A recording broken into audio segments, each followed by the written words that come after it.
Fala pessoal, sejam mais uma vez bem-vindos ao canal Cultura Reformada. Hoje vamos para mais uma aula aí nos cânones de Dort. Estamos no nosso quinto capítulo dos cânones, não é?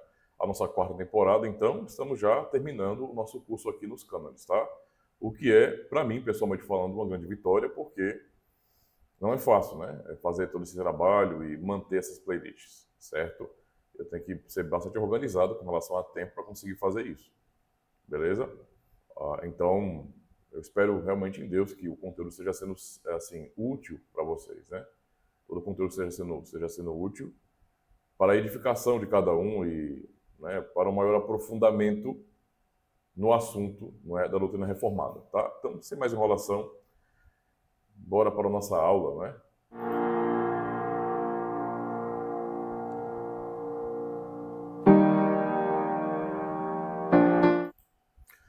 Então, meus irmãos, não é? Mais uma vez, já lembro aos amados, não é, que este é o livrinho que eu recomendo sobre no caso dos cânones de Dort, né? Porque é o melhor livro em língua portuguesa, tá? Da Grafa Editora, com um texto corrigido, né? E também com uma introdução que explica como que a remonstrância foi tratada, justamente para que você não seja mais enganado por esses líderes, não é? E supostos teólogos que gostam de ficar passando pano para o sinegismo, tá? Ou sinegistas. Entende? E finge, né, que não aconteceu o que aconteceu em Dort e finge também, ou pelo menos tentam fazer um revisionismo histórico sobre Dort, tá? Lembrando aos amados que estão chegando agora na questão da fé reformada, não é? Que os cânones de Dort, não é? Na verdade, esse livrinho, né, esse documento, é o terceiro padrão doutrinário, não é, das igrejas reformadas, pensando aí, especialmente em tradição continental, né? Então, faz parte aí das três formas de unidade. Né? As formas de unidade, então, estão aqui a Confissão Belga, Catecismo de Heidelberg e Cânone de Dort. Beleza? Então, faz parte desse documento aqui. Aproveito e lembro aos irmãos, não é, sobre o nosso material aqui, que é tão importante, né? Nós temos aqui, foi lançado esse material em outubro de 2024, do ano passado, o primeiro comentário sobre os cânones de Dort em língua portuguesa, feito por um missionário que já mora há anos, pelo menos 2 décadas aqui no Brasil, tá? Que é o pastor Abramo de Graaf. Um comentário muito pastoral que eu recomendo, né, para todos os públicos. Então não há nada difícil de compreender aqui, tudo é muito simples, tá bom? Mas vale muito a pena para que você se aprofunde no conteúdo dos cânones. Já é muito bom você ter essa introdução, basicamente, não é, aos cânones de Dort, né? Eu falo introdução, mas é claro que nós, na nossa playlist aqui, eu abordo, na verdade, cada artigo e também heresia, que foi refutada no sínodo, certo? Mas é muito importante que você também adquira esse material, tá bom? Primeiro comentário nos cânones de Dort e também 2 volumes na história de Dort. Se você quer entender, não é, tanto, né, a questão da história do sínodo, como o sínodo aconteceu, como foi organizado, quais foram as pautas, as discussões, o que de fato aconteceu, então temos aqui o volume 1 da história de Dort. E se você quiser ainda saber todo o contexto que levou ao sínodo, está aqui a pré-história de Dort também. Então, 2 volumes na história do grande sínodo de Dort. Todos os livros que eu falei aqui, que eu indiquei, e até outros também, estão nos links da descrição. É só acessar e adquirir, não é, esse material para se aprofundar mais no conhecimento a respeito de Dort, certo? Vamos então para o nosso assunto. É claro, pessoal, né, eu continuo pedindo a vocês que continuem apoiando o canal. Né? Se você não for inscrito ainda, se inscreva no canal, marca o sininho, tá? Para você ficar sempre atualizado sobre as nossas publicações aqui e, é claro, né, a cada vídeo, dê um joinha e comente alguma coisa, certo? E compartilha também nas suas redes sociais. Isso ajuda muito o canal, você não tem ideia. Vamos lá. Nós estudamos na última aula, né, sobre as heresias 1 a 3. E agora vamos ler aqui, né, e observar um pouco das heresias 4 a 6, tá bom?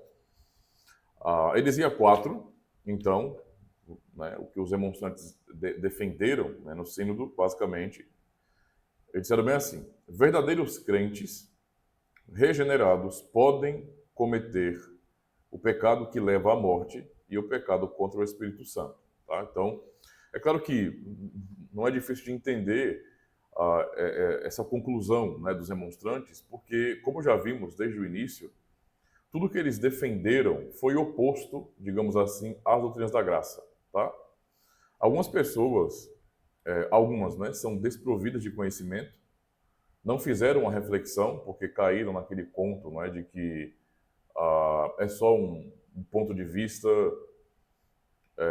as diferenças de escolas teológicas não fazem diferença de fato no que diz respeito à unidade cristã ou à salvação, e acabaram, infelizmente, entendendo que isso não é importante, né? Que essas distinções aqui são coisas secundárias. E não são, né?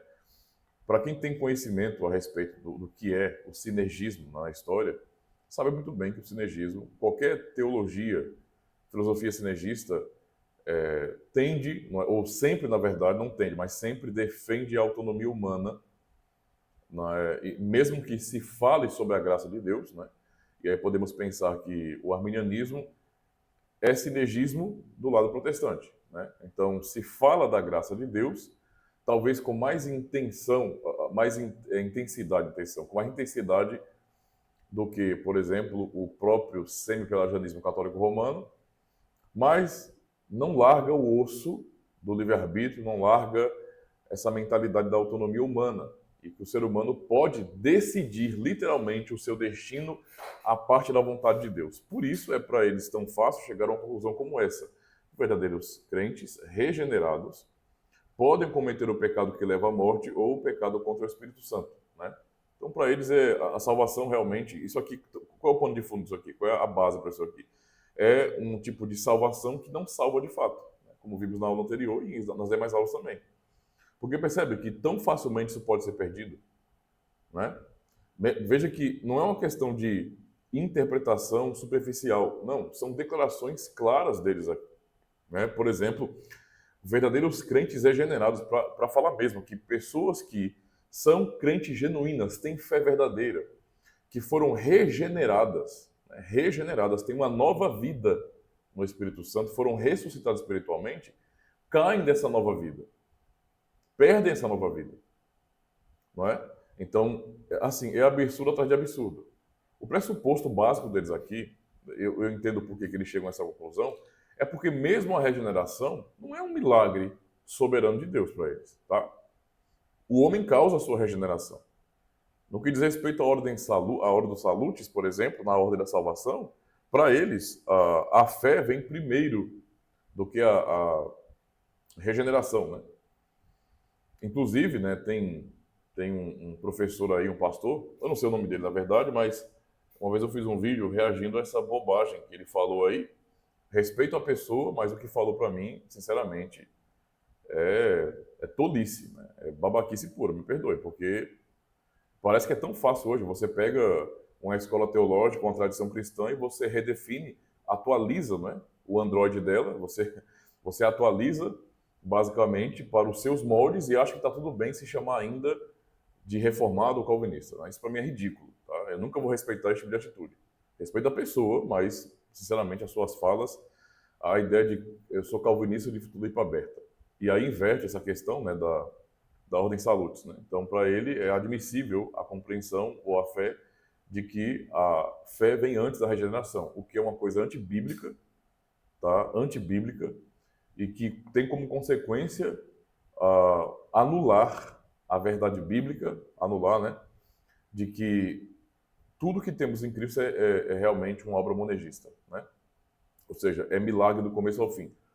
A consequência disso, né, isso aí é arminianismo, tá? Desculpa, mas no que diz respeito à soteriologia, isso é um pensamento arminiano, certo? Então, os arminianos, tanto o Armínio como os demais, e até os pré-arminianos, né, estudam um pouco mais aí sobre Dietrich Konrad, por exemplo, né, e outros, que realmente romperam com o pensamento, né? E, na verdade, não só Konrad, mas Kaspar Kohlhaas e outros, né? Eles romperam com o pensamento protestante de verdade, da justificação pela fé, compreendendo que a fé é um dom de Deus, né? E mais acentuado na tradição reformada ainda é que, primeiro, a regeneração. Por meio da palavra, Deus nos regenera e então cremos. E a fé é um dom dele também. Tá? E, portanto, toda a glória de Deus. Né? Então, isso é monegismo.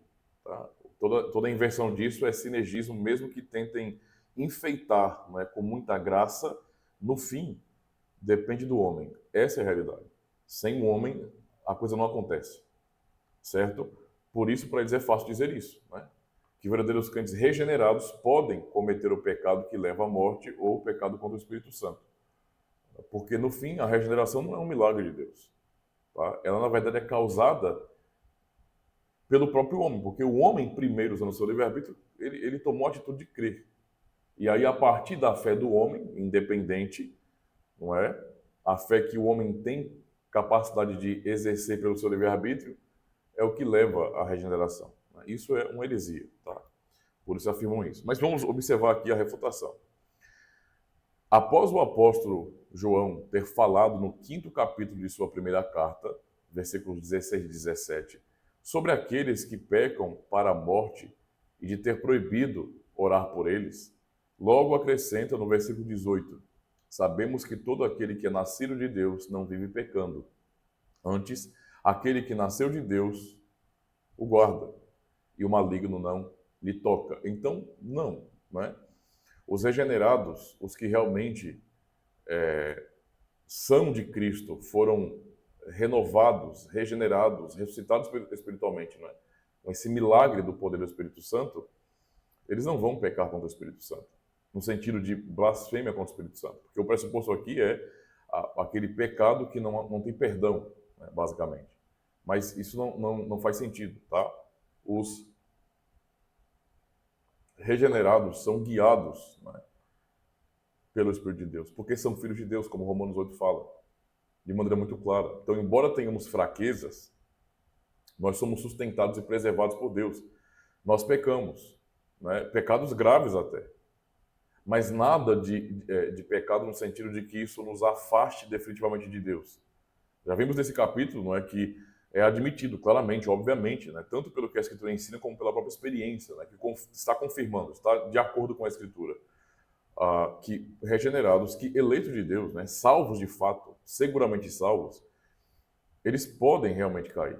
Tá? Eles são sujeitos ainda a essas fraquezas da carne, e eles caem, eles pecam com pecados horríveis, com pecados grosseiros, isso é fato. Né? E aí temos como exemplo aí, por exemplo, Davi e outros. Né? Eu gosto de usar o Davi porque o que ele fez foi bem escandaloso, né? Mas é um exemplo claro do que um eleito, um salvo de verdade pode cometer de pecado, certo? No entanto, apesar de sentir fraqueza, de ter dúvidas muitas vezes por conta dessas fraquezas, não é? Ainda assim, Deus não os abandona. Eles não são afastados de Deus, eles não se afastam de Deus a esse nível de perder a fé por completo. Isso não existe. Deus sustenta os seus, tá? Ou seja, o que nós temos aqui na primeira carta de João é justamente uma palavra de segurança, de conforto para os crentes, dizendo de maneira muito clara: Deus guarda os seus, certo? Deus guarda os seus. Mas vocês verão aqui nas demais heresias como que eles realmente, os demonstrantes, ensinavam, não é, que o correto é você não confiar. Ou seja, o tipo de doutrina que eles ensinavam, né, que temos que sempre repetir, eram heresias de fato, né? São heresias. É oposto à fé bíblica. Tá? Totalmente oposto à fé bíblica. Por exemplo, na heresia 5, eles disseram bem assim. Olha como isso é absurdo, tá? Sem uma revelação especial, não podemos ter, nesta vida, nenhuma certeza da perseverança futura. Aí, mais uma vez, Cristo em João, capítulo 10, em João 6 também, e em muitos outros textos, né? Estou citando os evangelhos, o evangelho, e não somente as cartas de Paulo, como alguns deles querem acusar que nós só falamos de Paulo. Mas o próprio Senhor Jesus, né? Tudo é palavra dele, mas o que é relatado a respeito do seu ensino, né? Em João 6 e 10, nos dá uma segurança tão absoluta, né? Pelas palavras dele, que quando uma pessoa diz que é necessário para que haja uma certeza segura a respeito da perseverança futura, preservação futura, tem que haver um tipo de revelação especial. Ora, há uma revelação especial, e essa revelação é a Escritura Sagrada. Então já fica claro aqui, para mim, quando eu leio esse texto, e deve ficar claro para vocês também, que eles não tinham a Escritura Sagrada como sendo uma regra segura, não. Isso é literalmente declarar que a Escritura Sagrada é insuficiente. Porque, ouçam bem, heresia sim, sem uma revelação especial, não podemos ter nesta vida nenhuma certeza da perseverança futura. Ora, a Bíblia é revelação especial para nós. Entendeu? Como um protestante, né, eu vou afirmar sempre só a Escritura. Como era também aqueles protestantes do começo, do início, do século XVI. Só a Escritura. A palavra de Deus é a revelação especial. Então ela é suficiente para nós. Essa declaração arminiana, barra remonstrante, é uma declaração que nega a suficiência da Escritura. Pois aquilo que está declarado nela, de maneira contundente e clara, que dá segurança aos fiéis, aos eleitos de Deus sobre a perseverança final, futura, tá? É simplesmente rejeitada por eles aqui. Eles estão dizendo literalmente que o que nós temos na Bíblia não é suficiente. É necessário, então, né, para que se tenha essa segurança, uma revelação, tá, especial à parte da Escritura. Isso é gnosticismo. Né? Isso é aquilo que nós vemos hoje de maneira tão comum, não é? Tanto pensando naquela época no catolicismo romano, como nos próprios anabatistas e também na maioria das denominações que se intitulam evangélicas hoje. Tá? Ou seja, boa parte dos cristãos hoje também não confiam. Assim, quando nós pensamos em evangelicalismo, sempre é muito confuso, tá? Porque assim, olha, o evangelicalismo, ele não surge do nada, né? O evangelicalismo é a cultura que se desenvolveu dentro do que se chama evangélico. Não se pode separar essas coisas, então. É claro que irmãos, não é, que são mais fiéis, digamos assim, ao termo evangélico, vão reivindicar, não é, que, por exemplo, os luteranos já se viam como evangélicos naqueles dias lá da Reforma. E, portanto, né, quando você pensa em evangélico ou igreja evangélica, você está se referindo historicamente a igrejas que são protestantes, né? No entanto, esse nome ficou popular entre os grupos protestantes de forma geral, mesmo quando, não é, os protestantes começaram a se dividir de maneira tão radical e tão absoluta, não é, ficarem fragmentados, que novas confissões, não escritas, mas novas formas de entender a Bíblia e de desfrutar da experiência cristã começaram a surgir, né, e afastar essas novas denominações, esse denominacionalismo, do protestantismo histórico. Só que isso permaneceu com o nome de evangélico. Então hoje você vai encontrar, por exemplo, Igreja Pentecostal, Igreja Evangélica Assembleia de Deus, Igreja Evangélica de alguma coisa. Então mesmo pentecostais ou neopentecostais se compreendem como evangélicos. É assim que eles veem. Tá? É assim que eles veem. Só que eu entendo a distinção histórica, obviamente. Não é? Seria como eu hoje, quando defendo o termo reformado, eu defendo de maneira restrita. Por quê? Porque eu sei que existe um pedigree, ou seja, existe um sentido, existe um valor histórico, tá?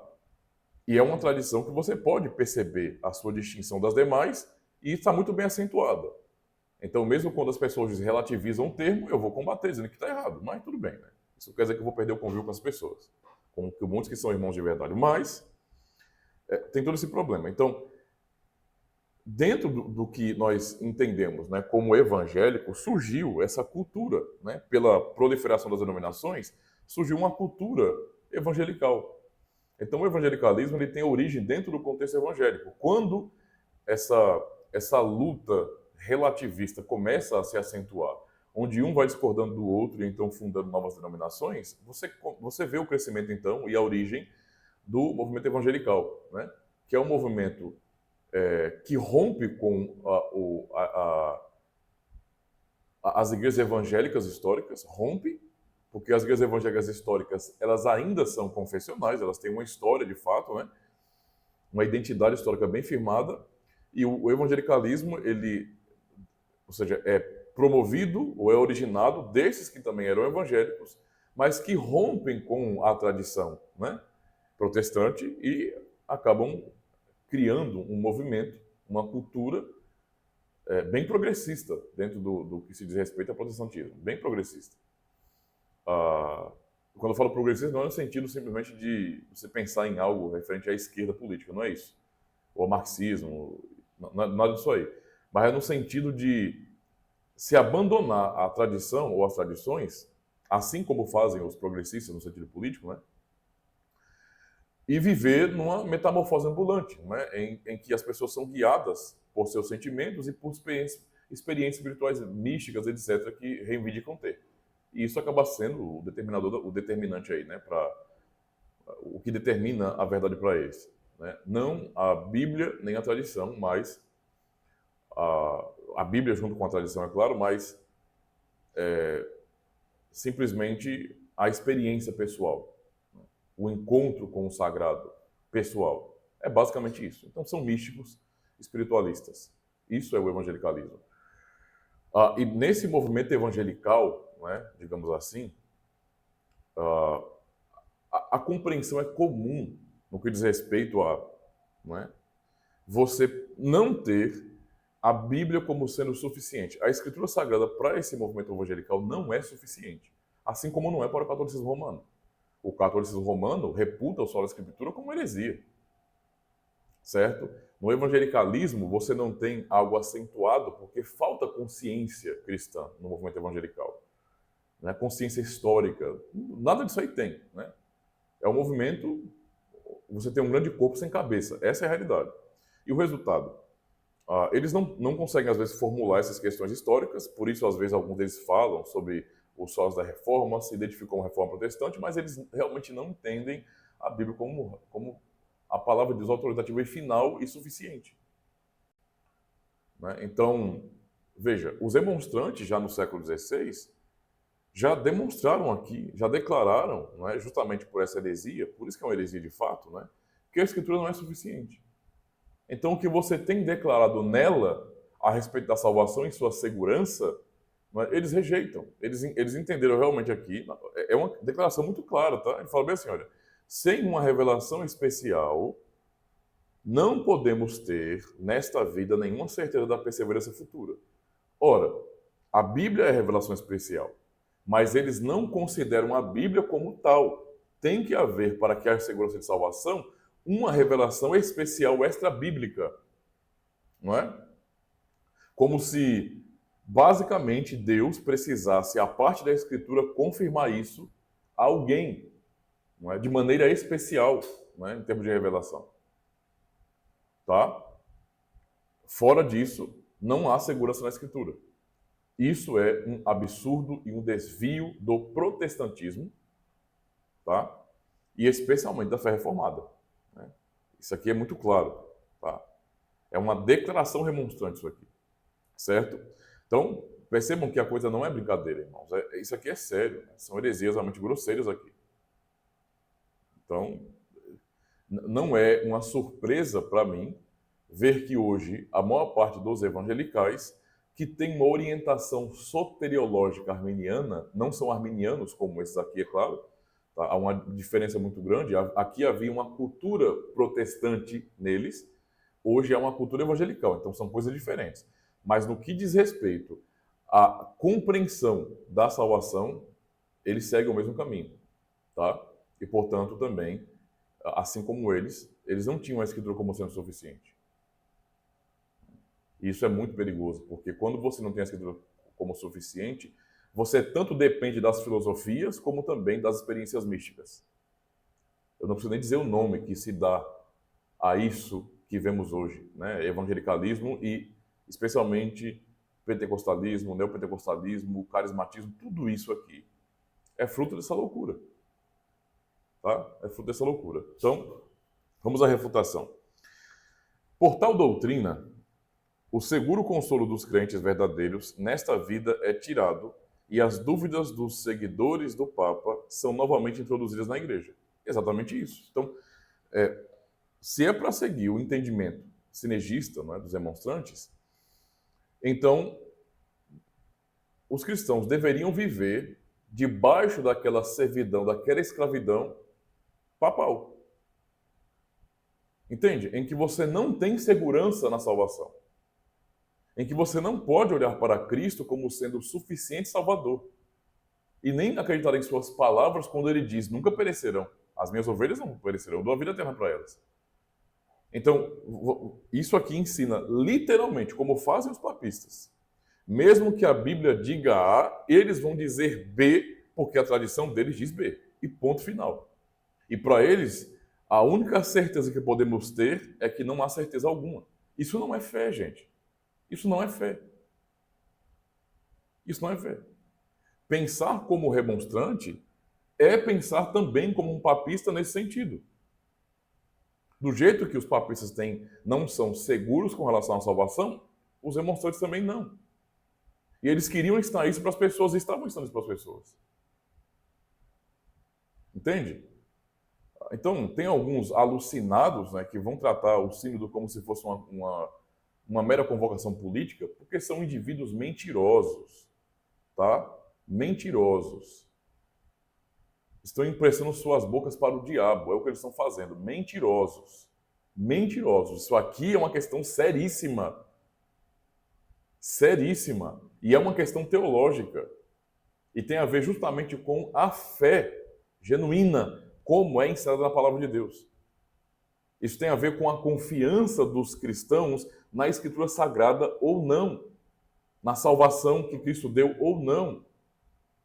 Literalmente, veja, Cristo, com suas palavras, é colocado contra a parede e é literalmente rejeitado em suas palavras por um pensamento como esse. Cristo disse, a segurança eu garanto, mas a palavra filosófica, não é, e herética dos remonstrantes é não confiemos na palavra de Cristo. Cristo disse que garante salvação, não confie nele. Isso é fé. Porque é isso que eles estão dizendo aqui, veja.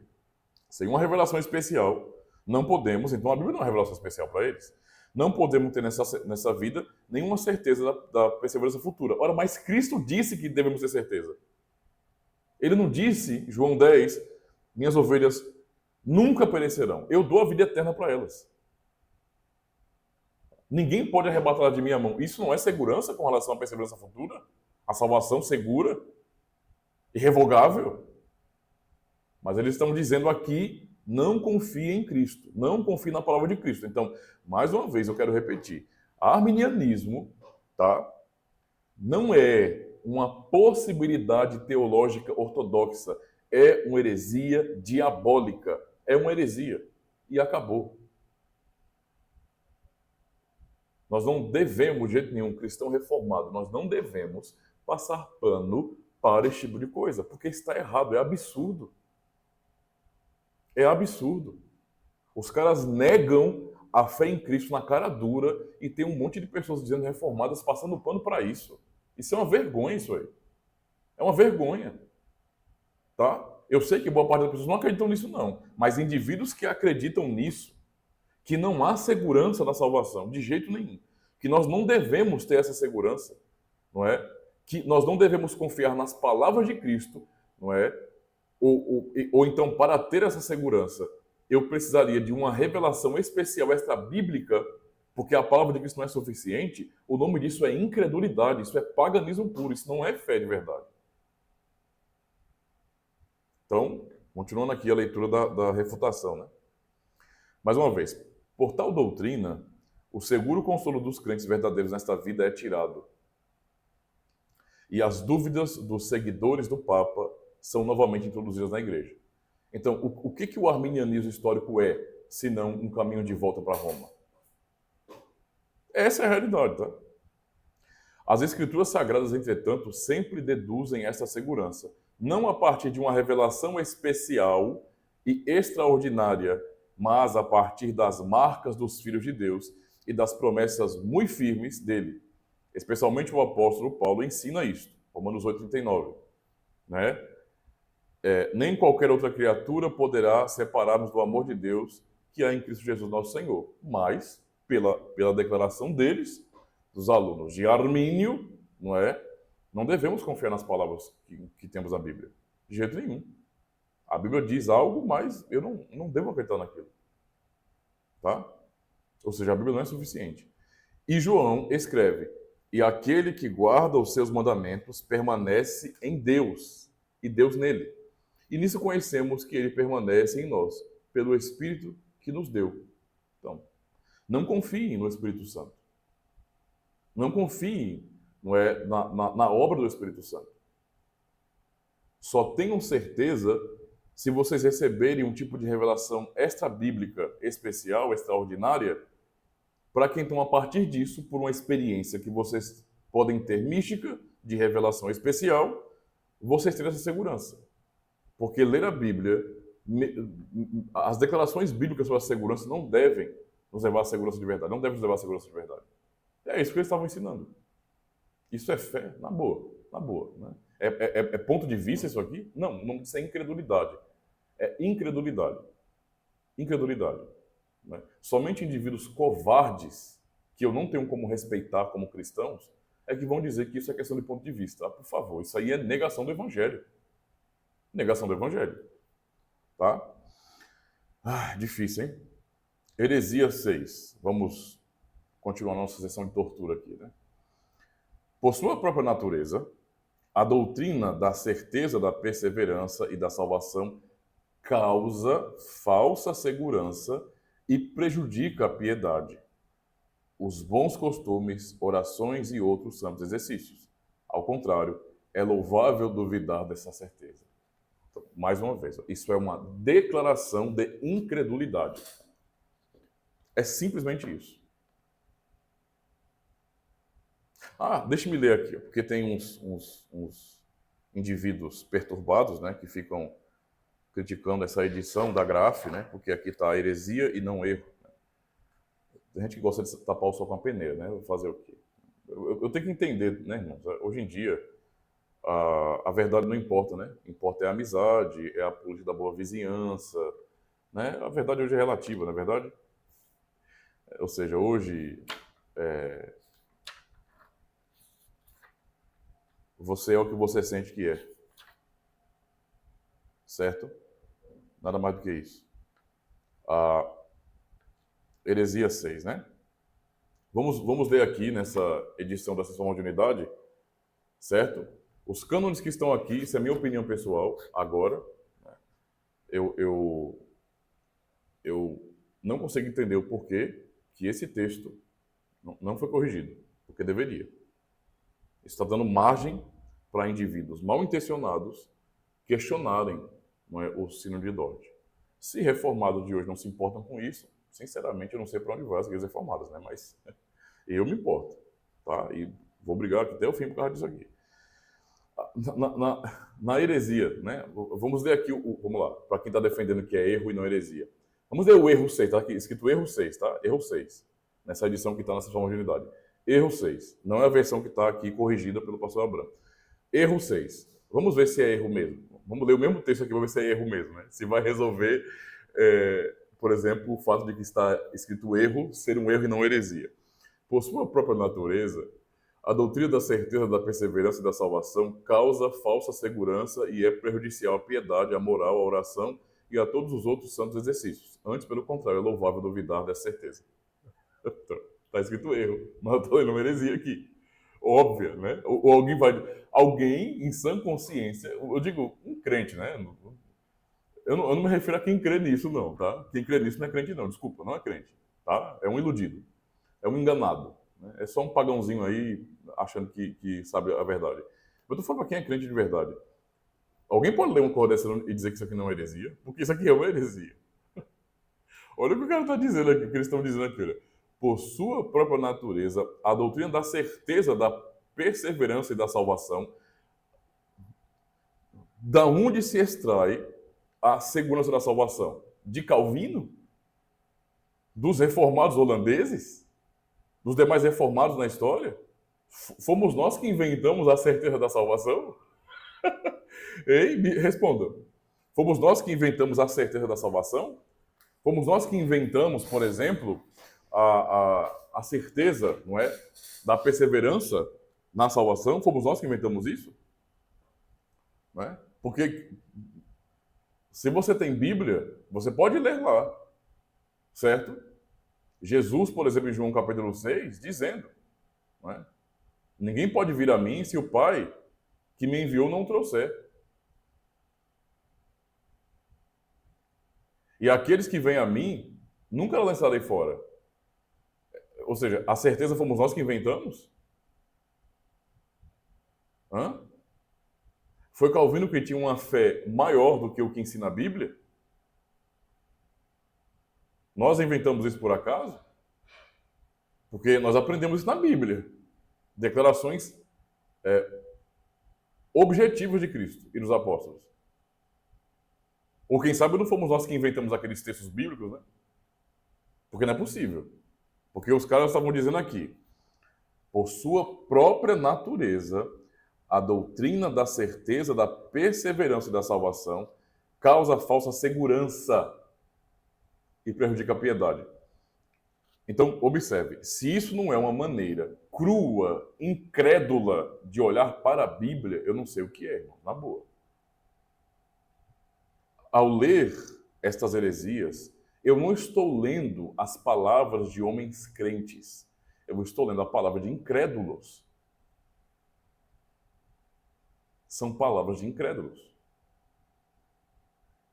Os remonstrantes que não se arrependeram, que mantiveram essas confissões malditas até o fim, eram incrédulos. Eram incrédulos. É possível que as pessoas se enganem? É possível. Que crentes genuínos se enganem? Sim. Muitos dos que foram lá do lado arminiano, remonstrante, se arrependeram, tá? E voltaram atrás.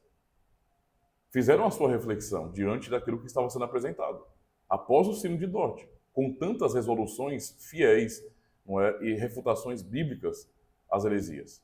Mas muitos outros se mantiveram ali, não é?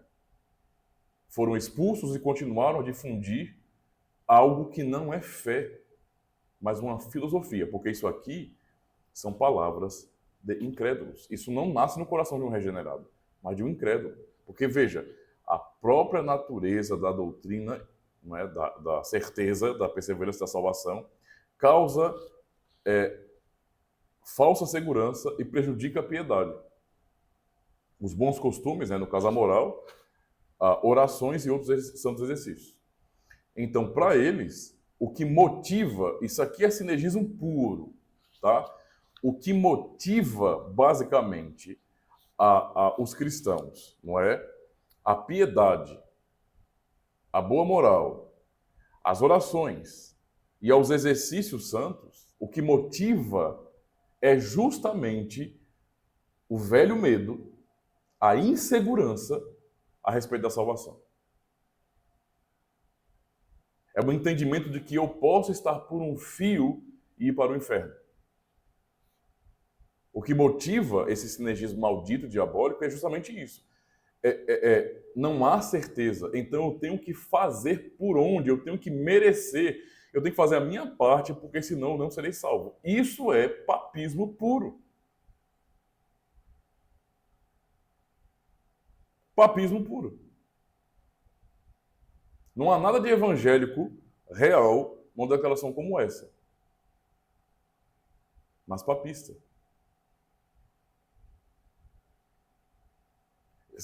Veja, exatamente o que diz aqui nessa heresia, tá? Por sua própria natureza, a doutrina da certeza da perseverança e da salvação, certeza essa que nos é dada por Cristo, diga-se de passagem, causa falsa segurança. Cristo, quando disse, eu não lançarei fora aqueles que vêm a mim, aqueles que o Pai trouxer a mim, eu não lançarei fora, mas ressuscitarei eles no último dia. Eu não lançarei fora. E em João 10 diz que eu dou a vida eterna às minhas ovelhas, elas nunca perecerão e nunca ninguém poderá arrancar de minhas mãos. Ninguém poderá fazer isso. Então Cristo fez isso, ele declarou essas palavras de maneira falaciosa. Ele não estava falando sério. E ele também é um inconsequente. Cristo é inconsequente na lógica deles, porque ele falou coisas, falou palavras, que no fim não são verdade, porque ele não pode garantir isso. Porque no fim depende do ser humano. Não é? Então você não deve ter certeza na palavra de Cristo. Você deve ter certeza, não é, naquilo que você faz. É a teologia da ACD. Depende de nós. É isso. Entendeu? Como isso pode ser tolerado como sendo evangélico?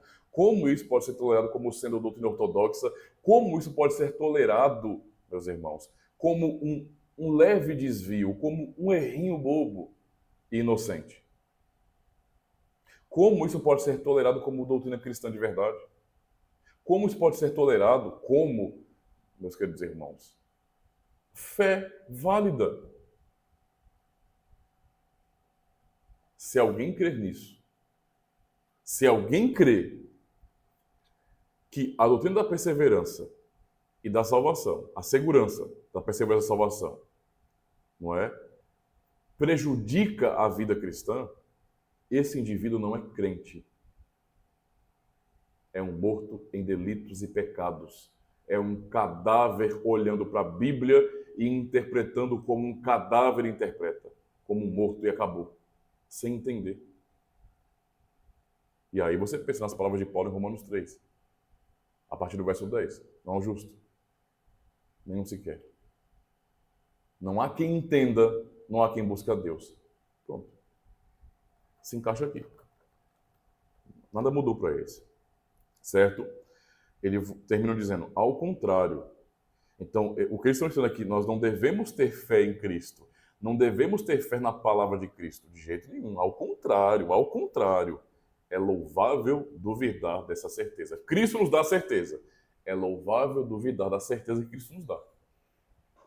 Cristo disse, minhas ovelhas ouvem minha voz, elas me seguem, dou-lhes a vida eterna, nunca hão de perecer, e ninguém as arrebatará da minha mão. Cristo disse isso? Disse, está escrito na Bíblia. Não é? A Bíblia é insuficiente, não creia nela. Cristo disse isso, não confie nas palavras de Cristo. Mas ele disse, mas é louvável não ter certeza. É louvável duvidar da certeza que ele dá. É louvável.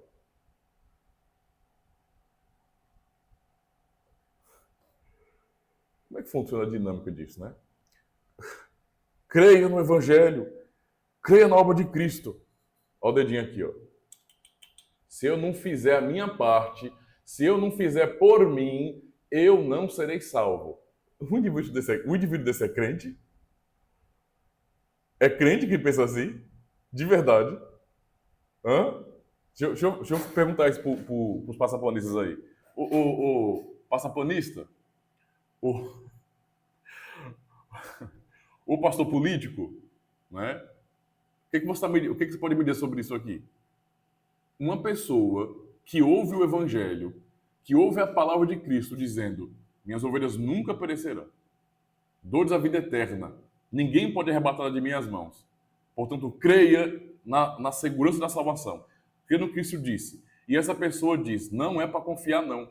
Se eu não fizer a minha parte, eu não serei salvo. Esse indivíduo é crente, hein, passapanista? É crente?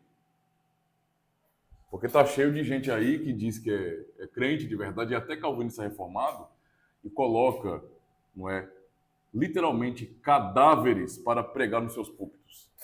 Ou não é assim? Ou não é assim? Em igrejas que tem o nome aí de reformadas, mortos não pregam?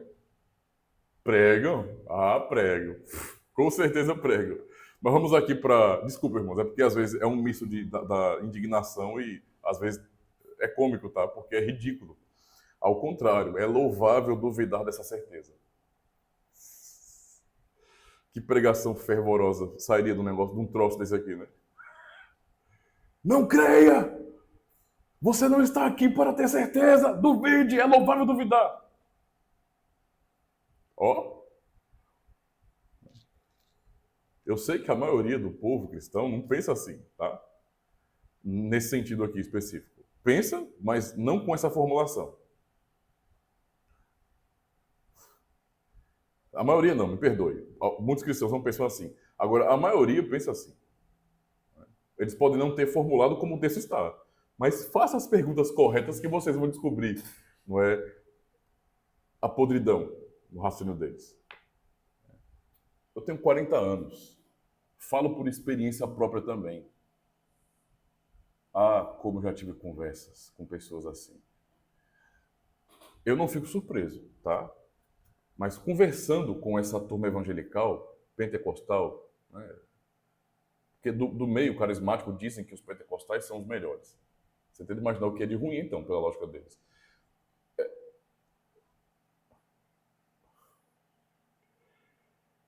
Fruto podre em qualquer doutrina, acredite, em qualquer doutrina.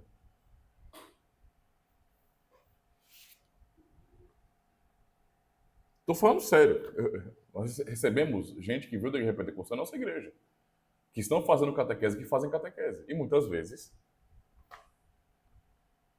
o que está na Bíblia é uma surpresa para essas pessoas. Uma surpresa.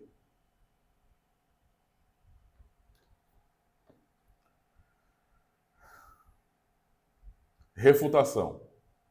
E aí terminamos o vídeo por aqui. Esta falsa doutrina ignora o efetivo poder da graça de Deus e a operação do Espírito Santo, que habilita em nós. É claro, tem que ignorar.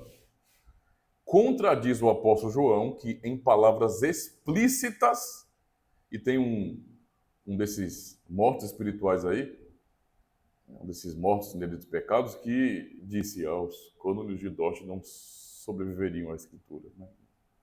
Eu não sei não o que essa pessoa tomou, não, mas porque é feio, é difícil. Contradiz o apóstolo João que, em palavras explícitas, ensina o contrário. E aí vamos, né? A refutação é puramente bíblica, né? 1 João 3, versos 2 a 3. Amados, agora somos filhos de Deus. E ainda não se manifestou o que havemos de ser. Sabemos que quando ele se manifestar, seremos semelhantes a ele, porque havemos de vê-lo como ele é. E a si mesmo se purifica todo o que nele tem esta esperança, como ele é puro. Mas os demonstrantes, os arminianos disseram, é louvável duvidar dessa certeza.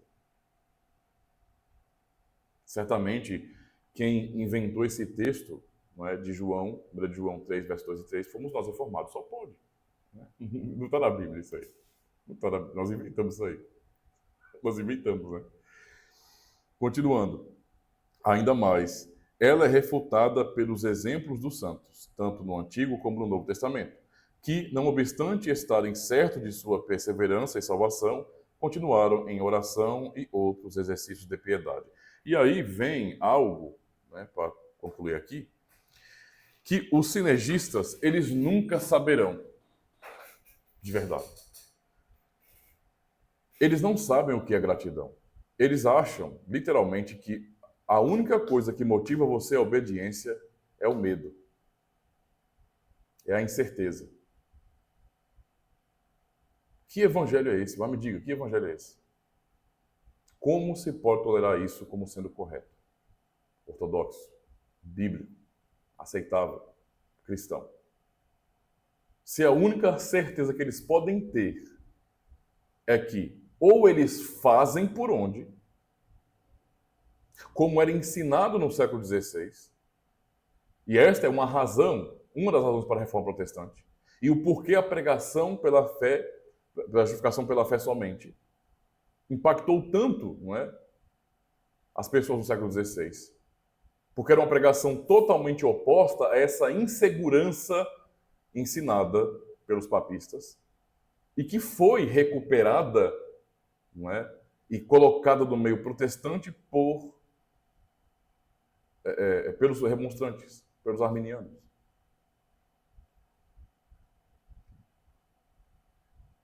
Então,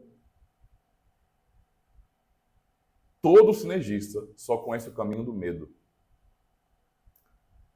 Porque uma vez que eles não têm fé, eles não têm confiança na palavra de Deus, na graça de Deus. A palavra para eles é insuficiente. As palavras de Cristo não são confiáveis. Eles só podem confiar em si mesmos. É simplesmente isso. Eles não sabem o poder da graça de Deus. Eles não conhecem o poder da graça de Deus. Eles não têm paz. É o tipo de gente que num dia em que estão se sentindo bem, se sentem salvos, mas acordam condenados. Se alguma coisa acontecer, isso muda a vida deles. Eles vivem num alto, não é? Nos altos e baixos, não é? Com relação à salvação. A vida deles oscila. Eles não têm fé. Porque uma hora são salvos, outra hora são condenados. Uma hora são salvos, outra hora são condenados. O fator determinante para isso é eles mesmos. São eles mesmos. Corrigindo aqui o verbo, né? São eles mesmos. Esses são os fatores determinantes. Eles mesmos. E eles são motivados pela incerteza, pelo medo. Vou garantir aqui, eu vou continuar nos exercícios de piedade, de orações, de busca, de boa moral, porque, meu amigo, ninguém tem certeza de nada, ninguém sabe do dia de amanhã, mas esse é o pensamento mais natural. Isso não vem da fé, isso não vem do Espírito Santo, isso não vem da palavra de Deus. Este é o pensamento natural. Qualquer pessoa cristianizada, pagã, ímpia, pensa assim. Eu devo ser uma pessoa boa, não é, para que no final de tudo eu tenha, a vida além melhor do que aqui. E é claro que Deus considerará as minhas obras. Então a motivação deles é o medo. Como era dos católicos romanos. E é ainda. O medo. Eles não entendem o que é gratidão. Não entendem como que a gratidão a Deus nos motiva à obediência. Eles têm medo de que a segurança da salvação, como foi declarado ali por eles, a segurança na salvação, na palavra de Cristo, nos induza a uma vida de pecado. Eles têm essa mentalidade carnal, que é, se Cristo realmente falou sério, dizendo que as suas ovelhas nunca perecerão, porque ele garante isso, porque ninguém toma das mãos dele, então certamente as pessoas elas vão ver no pecado. Elas vão dizer, ora, a Cristo me salvou mesmo, por que eu vou me esforçar para ser piedoso? Nada. Vou soltar a franga mesmo, vou fazer o que minha carne deseja. Eu não posso perder a salvação. Eles acham que é assim. Só que esse tipo de raciocínio, não é, falaz, essa caricatura, surge da mente de pessoas que não foram regeneradas, indivíduos que não são crentes de verdade. Eles não entendem o que Paulo ensina, por exemplo, que o evangelho nos constrange. Eles não entendem o que é isso. O amor de Cristo nos constrange. Eles não sabem o que é isso. O constrangimento gerado pelo evangelho em nós. Eles não conseguem ter noção de como que o que Cristo fez por nós, sendo nós pecadores, sem podermos fazer nada. Não, nós não tínhamos liberdade para responder a Ele. Nós estávamos mortos. Não havia capacidade de compreensão em nós. Nós não fizemos nada, não movemos uma palha. Deus fez tudo. Nos tirou da morte espiritual. Nos fez seus filhos. Nos prometeu um reino. E eles não conseguem entender que é justamente isso que gera em nós a piedade, a gratidão. Ah, irmãos, eu sou feliz por ser reformado. Como a estrutura de nosso catecismo, por exemplo, né, o catecismo Heidelberg tem uma estrutura assim magnífica, maravilhosa. O catecismo é dividido em 3 partes. É uma coisa que os incrédulos nunca vão entender. E incrédulos que eu falo são pessoas de denominações cristãs, são incrédulos, todos incrédulos. Se a pessoa entende isso, tá? Que as palavras de Cristo não são confiáveis, que eu devo duvidar da certeza que ele dá, isso é uma declaração de incredulidade e não de fé. Tá? O nosso catecismo tem uma estrutura magnífica, porque ele começa com a lei para expor a nossa total depravação, para expor como nós estamos em pecados e miséria, e como nós não conseguimos sair disso, e como nós somos culpados disso, e como somos dignos da condenação, e como nós não conseguimos cumprir o que Deus nos ordena. E então, uma vez que a lei nos é apresentada, não é, de maneira tão dura, para dizer, esta lei é como uma espada apontada para os corações. Todos os homens estão diante da lei de Deus, diante do seu tribunal. E todos merecem a mesma coisa, o mesmo destino, a condenação eterna, porque eles são pecadores. E eles não conseguem sair dessa situação. É impossível. Então o catecismo vai nos conduzindo a essa consciência da nossa miséria, do nosso pecado, de que estamos por nós mesmos absolutamente perdidos. E então nos leva, né, na sua segunda parte, a entendermos como é que Deus salva o homem desses pecados e miséria. E uma vez que nós cremos naquele que é o mediador perfeito, aquele que é o Salvador para nós, uma vez que aprendemos sobre a obra gloriosa de Cristo, que nos dá tamanha segurança para que venhamos ter certeza na certeza que Ele nos dá. Então o catecismo volta mais uma vez com a lei e com a oração. E nos ensina agora como devemos viver de maneira grata e fiel a Cristo, por causa da salvação que Ele nos deu. Nossos pecados e miséria, nossa salvação e nossa gratidão. Esta é uma experiência que estes que continuam defendendo que o correto é duvidarmos da certeza da perseverança final, ou seja, duvidarmos da palavra de Cristo, essa é uma experiência que estes indivíduos não terão. Eles não sabem o que é a motivação pela gratidão, só sabem o que é o medo. Pergunte-se, aliás, responda a si mesmo: isso é fé? Isso é salvação? Isso é evangelho? Pense sobre isso. Tá? Raciocine mesmo, reflita. Meus queridos irmãos, muito obrigado pela paciência de vocês em acompanhar mais uma aula. Espero que tenha sido produtiva para vocês. Tá? E é claro, né? Muitas vezes eu falo de maneira firme porque a heresia causa indignação.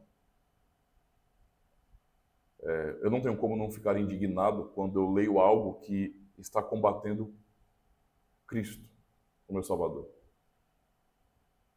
Eu não tenho como não ficar indignado quando leio a palavra de Deus e depois leio as declarações de indivíduos, não é, que são boca do diabo neste mundo, que pregam a incerteza, que pregam a insegurança e o medo, que pregam a glória humana, a capacidade humana, que pregam contra a obra de Cristo, são inimigos da cruz de Cristo. Eu não posso ficar calado diante disso.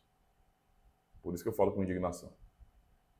Eu espero em Deus que, diante das heresias terríveis que foram ensinadas pelos remonstrantes, pelos arminianos, que você que aprende aqui, ao contrário deles, tenha certeza, não em si mesmo, não naquilo que você pode ou acha que pode fazer, mas na palavra de Cristo, na obra que Ele realizou na cruz do Calvário. Creia no Senhor. Amém? Então, muito obrigado e até a próxima aula. Então, muito obrigado por ter assistido a mais um vídeo aqui no canal Cultura Reformada. Saiba que você pode ajudar ainda mais o canal Cultura Reformada de duas formas. A primeira delas é se inscrevendo, marcando o sininho, dando joinha nos vídeos que você assistir e deixando um comentário. Isso ajuda bastante no engajamento. E é claro, aquilo que pode fazer a grande diferença é você compartilhar o conteúdo do canal e recomendar nos seus grupos de WhatsApp, de Telegram, em suas redes sociais também, ou seja, espalhar, não é, o canal Cultura Reformada. E a segunda forma para você cooperar com o canal é se tornando um patrocinador. Se você tem julgado que o canal é relevante e tem de fato espalhado a fé reformada de maneira fiel e confessional, também se torne um patrocinador. Aqui abaixo você terá acesso ao QR Code para que você possa me ajudar a comprar mais livros, mais literatura, para enriquecer ainda mais o nosso conteúdo aqui no canal. Valeu, muito obrigado, aproveita e assiste mais um vídeo aí.